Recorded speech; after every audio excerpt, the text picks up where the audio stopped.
Big TV భక్తి సమాచారం WhatsApp ఛానల్లో జాయిన్ అవ్వండి. అన్ని విశేషాలు ఎప్పటికప్పుడు తెలుసుకోండి.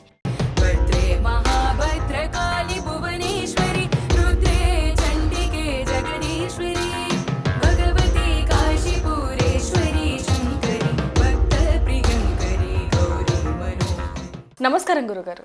సమస్త సన్మంగళాని భవంతు, అఖండ లక్ష్మీ ప్రాప్తిరస్తు. గురుగారు, నవరాత్రుల్లో 9వ రోజు అమ్మవారి రూపం ఏంటి, అమ్మవారిని ఏ విధంగా పూజించాలి అంటారు? సమస్తమైనటువంటి దుర్గములను నాశనము చేసి అదృష్టాన్ని, ఆరోగ్యాన్ని, ఐశ్వర్యాన్ని, శత్రునాశనాన్ని, మిత్రలాభాన్ని కలిగించగలిగేటువంటి ఒకే ఒక అమ్మవారు దుర్గా అమ్మవారు. దుర్గా అంటే సమస్తమైనటువంటి కష్టములని, నష్టములను నాశనం చేసేది, దుర్గము చేసేది దుర్గ. అంటే దుర్గం అంటే చెడ్డవాటి నాశనం చేసేది. అటువంటి దుర్గాదేవిదే అదృష్టమైనటువంటి రోజు మనకి దుర్గాష్టమి అనేది బాగా చెప్పుకుంటాం. మనకి 9వ రోజు వచ్చింది. ఎందుకంటే ఈరోజు మనకి 9 అంటే 30వ తేదీ సెప్టెంబర్ 2025. అందులో ఇవాళ మంగళవారం. అసలు అమ్మవారికి చాలా ఇష్టం, అసలు మంగళవారం చాలా ఇష్టం. అటువంటి దుర్గాదేవి అవతారమే అద్భుతం. అంటే అనేకమైనటువంటి రాక్షసులని సంహరించి ఇక ప్రశాంతతకి ఇంక దగ్గరగా వెళ్తుంది. దుర్గమ్మవారు చాలా భయంకరమైన ఆకారం అమ్మవారిది. అంటే చండముండులని రాక్షసులు చంపేసి సంహారం జరిగింది. అక్కడ 3 అమ్మవారు కలిస్తే దుర్గా, మహాకాళి, మహాలక్ష్మి, మహాసరస్వతి స్వరూపే దుర్గమ్మవారు. 3 అమ్మవారు ఉంటారు దాంట్లో. ఈ రక్తబీజుని సంహరించిన తర్వాత అమ్మవారికి ఉగ్రరూపం బాగా ఉంటుంది. అంటే ఒక రకంగా కాళికా అవతారమే అనుకోవచ్చు ఈ రకంగా. అంటే నెక్స్ట్ రేపు వచ్చేది మనకి మహిషాసుర మర్దిని, అది కాళికా అవతారంలో పూర్తి వెళ్ళిపోతుంది. అక్కడ ఉక్రోషం, చాలా అద్భుతమైనటువంటి ఉక్రోషం. అంటే ఇక ఒకరిని వాడిని చంపేసి అమ్మవారు అనేటువంటి ఒక తత్వం. ఆ సమయంలో అమ్మవారిని మనం శరణు చొచ్చాలి. అమ్మ, నీకు ఎటువంటి భయంకరమైన రూపం నీకు సరిపోదు తల్లి, సౌమ్యమైన రూపాన్ని రమ్మని చెప్పి అమ్మవారి మనం వేడుకునేటువంటి మహత్తరమైన రోజు.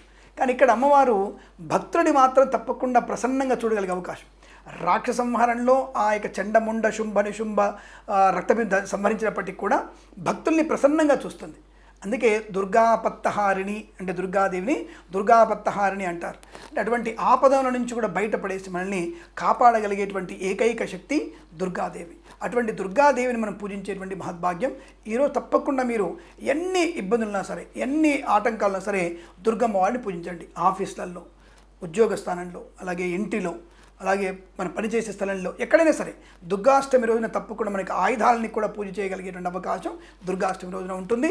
ఈ విషయాన్ని గమనించుకొని అందరూ కూడా మీ పూజా మందిరాల్లో, మీ వ్యవసాయ క్షేత్రంలో కూడా తప్పకుండా దుర్గాదేవి పూజలు చేసుకోవడం మంచిది. ఇవాళ మనకి అపరమైనటువంటి అపరాజితాదేవి, అపరమైనటువంటి శక్తి కలిగినటువంటి దేవి దుర్గమ్మ వారి శక్తి స్వరూపిణిగా మనకు కనబడేటువంటి దివ్యమైనటువంటి మహా శుభదినం. గురుగారు, ఆ రోజు ఆయుధాలకి కూడా పూజ చేస్తూ ఉంటారు. మనం చూస్తూ ఉంటాం ఇంట్లో ఏవైతే ముఖ్యమైన వస్తువులు ఉంటాయో, లేకపోతే పనికి సంబంధించిన వస్తువులు ఏవైతే ఉంటాయో వాటికి కూడా పూజలు చేస్తూ ఉంటారు. అంటే ఒకటి గుర్తుపెట్టుకోమ్మా, సనాతన ధర్మంలో నిజంగా చెప్పాలంటే ప్రతి వస్తువులు కూడా భగవంతుడు చూసేటువంటి మహద్భాగ్యం. ఇది వేరే మతాల్లో ఉండదు, కేవలం సనాతన ధర్మంలో మాత్రమే ఉంటుంది. ఒక చెట్టుని, ఒక పుట్టని, ఒక వస్తువుని, అందరినీ కూడా అన్నిటిని మనం పూజించగలిగేటువంటి ఏకైక ధర్మము సనాతన ధర్మం మాత్రమే. అటువంటి ధర్మంలో ఈరోజు దుర్గాష్టమి రోజున యంత్రానికి పూజ చేసుకుంటారు. మీరు నమ్ముతారో నమ్మరో, మనకి కంప్యూటర్లో కూడా పూజ చేసేటువంటి శుభదినం ఈరోజు. అవును గురుగారు. అదేమిటండి, మనకంటే కంప్యూటర్ తయారు చేసేది మనిషే కదా, మనిషిని తయారు చేసేది భగవంతుడే కదా, మనిషిలో ఉన్నటువంటి మస్తిష్కాన్ని తయారు చేసే భగవంతుడే కదా. కాబట్టి ప్రతిదీ కూడా, నువ్వు సృష్టించిన ప్రతిదీ కూడా భగవత్ ప్రసాదంగా చూడబడుతుంది. భగవంతుడు ఇచ్చినటువంటి దాంట్లో నుంచి వచ్చింది తప్ప నీ సొంతంగా నువ్వు క్రియేట్ చేసింది కాదు.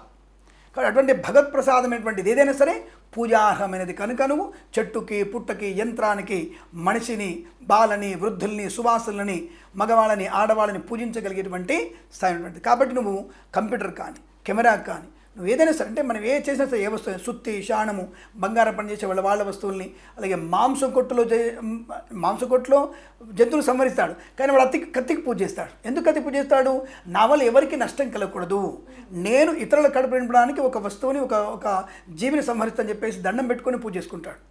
ఆ బలి ఇచ్చేది కూడా అమ్మవారికి అర్పణం ఇది అనేటువంటి బలినే ఇస్తారు తప్ప ఎవరైనా సరే, మన వాళ్ళు ఎవరైనా కోడిని ఏమైనా చంపేసినా అమ్మవారి నామస్మరణ, స్వామివారి నామస్మరణ చేస్తుంటూ ఇది నారాయణ అర్పణం, ఇది అమ్మవారికి అర్పణం, ఇది శివయ్య అర్పణం అని చేసి చెప్తాడు. అది నైవేద్యంగా భావించి అమ్మకు, అయ్యకి నివేదన చేసి వాళ్ళందరూ కలిసి బంతి భోజనం చేస్తారు, మాంసాహారులు కూడా.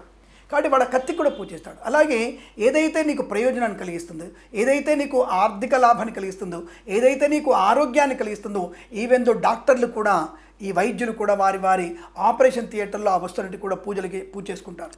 అంటే ఏమిటి, నా పరికరాల వల్ల ఎవరికి కూడా హాని కలగకూడదు, ఆ పరికరాల వల్ల మంచి ఆయుర్వృద్ధి కలిగి నాలో భగవంతుడుండి నారాయణ స్మరణగా నన్ను భోగించినటువంటి వ్యక్తులకి నా యంత్రాల వల్ల ఎక్కడ ఇబ్బంది అని చెప్పేసి ఆ యంత్రాలకి పూజ చేయగలిగిన అవకాశం ఉంటుంది.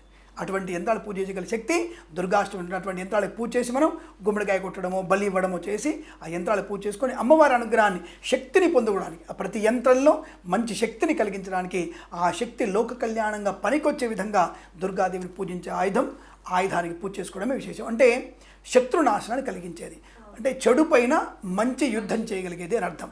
కాబట్టి రోగనాశనం కొరకు వైద్యులు, ఆభరణాల కోసం మనకి ఇతరత్ర తయారు చేసేవారు, వారి వారి యొక్క వృత్తులలో ఉన్నటువంటి వ్యక్తుల యొక్క ఆయుధాలు ఏమిటవి పోలీస్ స్టేషన్లో కూడా పూజ చేస్తారు. అవును గురుగారు. అంటే వాళ్ళ యొక్క బుల్లెట్స్ అవన్నీ కూడా చెడ్డవారికి మాత్రమే ఉపయోగపడాలి, మంచి వారికి ఎక్కడ నష్టం జరుగుతుంది అవ్వాలని చెప్పి పూజ చేస్తారు వాడు. మీరు చాలామంది అనుకుంటారు, మేము భాగ్యనగరంలో కూడా చాలామంది వాళ్ళకి మేము పోలీస్ స్టేషన్లో పూజ చేస్తాం. మేము బండ్లకి వాహనానికి దేవుడితో సమానం కదా, మన వల్ల ఎవరికి నష్టం కలగదు, దానివల్ల మనం 10 రూపాయలు సంపాదించుకుంటున్నాము భావనతో మనం ప్రతి వస్తువుని, యంత్రాన్ని పూజ చేయగలిగే శక్తి ఆరోజు చేసుకోవాలి. మీరు తప్పు చేసుకోవడం వల్ల మంచి ప్రయోజనాన్ని పొందుకునే అవకాశం ఉంటుంది. గురుగారు, మరి దుర్గామాతకి ప్రీతికరమైన వర్ణం ఏంటండి? రక్తవర్ణం. అమ్మవారికి చాలా అద్భుతమైనటువంటి రక్తవర్ణం అమ్మవారికి. అలాగే మనకి రక్తవర్ణంతో కూడా చిక్కటి రక్తం ఉంటుంది, అంటే ఒక రకంగా మెరూన్ కలర్ అంటాం మనం, ఆ రకం ఉంటుంది. అలాగే కుంకుమ వర్ణం, ఈ వర్ణాలతో ఉంటాయి. అంటే కుంకుమ అంటే ఒకసారి లైట్గా ఉంటుంది, రక్తం అంటే చిక్కటి రక్తం మెరూన్ కలర్ ఉంటుంది, అంటే ఎరుపు వర్ణం. అలాంటి వస్త్రాలు అమ్మవారికి అలంకరణ చేయాలి. తప్పకుండా ఇక్కడ ఆకుపచ్చని బాడున్నటువంటి వాటిని, అలాగే ఎరుపు దాంట్లో ఉన్నటువంటి పసుపు బాడున్నటువంటి వస్త్రాలు అమ్మవారికి కడితే చాలా మంచిది, అద్భుతమైనటువంటి ఆనందాన్ని, ప్రయోజనాన్ని పొందుకోవచ్చు. అమ్మవారికి ఇష్టం అదంతే. రక్తప్రియ అంటే అమ్మవారి రక్తప్రియ అంటే రక్తం తాగడం కోసం కాదు, అటువంటి వర్ణము ఇష్టపడినటువంటిది. ఉక్రోషం కూడా, అమ్మవారికి ఉక్రోషం ఎక్కువ ఉంటుంది. ఒకసారి మనకి ఈ లక్ష్మీ నృసింహస్వామి వర్ణన విన్నప్పుడు మనకి ఆ స్వామివారి ఈ హిరణ్యకశిపుడిని చంపిన తర్వాత ఆయన గోళ్ళల్లో అంత విషం ఉంటుంది. అంటే ఒక రాక్షసుడి యొక్క మాంసము, రక్తం అంతా కూడా పాపభూయిష్టమైనది. అటువంటి రక్తము భగవంతుడికి అంటుకునేసరికి ఆయన ఆహాకారాలు చేస్తుంటాడు, అటువంటి పాపం నాకు అంటుకుంటుంది, అది మంటలు వేస్తుంటుందట. ఆయన ఆ మంటలకి చలించలేక భగవంతుడు కూడా అరుస్తూ వెళ్తుంటాడు ఎక్కడ మునగాలని చెప్పేసి. ప్రహ్లాదు కూడా భయపడతాడు.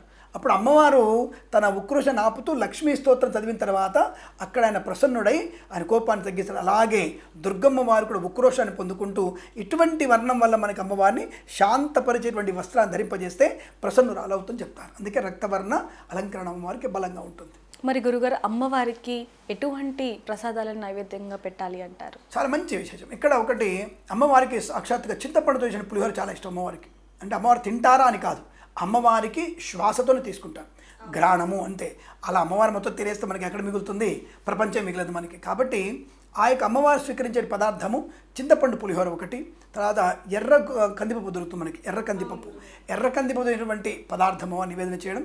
అమ్మవారికి ఇష్టమైనటువంటిది స్వీట్ కూడా అమ్మ చాలా ఇష్టం, తీపి పదార్థాలు కూడా ఇష్టం. బూందీ లాంటి అంటే శనగపిండితో అయినటువంటి పదార్థం ఒకటి. శనగలు అంటే మనకి నల్ల శనగలు దొరుకుతాయి, నల్ల శనగలు ఉంటాయి. నల్ల శనగలతో మనం అంటే కదా మనం వేసుకుంటాం, మనం వేయించి మనం ఉడికించి తాలింపు వేస్తారు. ఎల్లిపాయలు వేయకుండా పెట్టాలి. ఉల్లిపాయలు అమ్మవారి దగ్గర పెట్టకుండా తాలింపు వేయించేసి అమ్మవారికి ఆ పదార్థాలు కూడా, శనగలు కూడా నివేదన చేయడం వల్ల అమ్మవారికి విశేషమైనటువంటి ప్రయోజనాన్ని పొందుకునే అవకాశం ఉంది. ఇటువంటి పదార్థాలు అమ్మవారికి నివేదన చేయాల్సిన అవసరంగా చెప్పబడుతుంది. ధన్యవాదాలు గురుగారు. ఆనంద సిద్ధిరస్తు. నమస్కారం. For more videos like this, subscribe Big TV channel.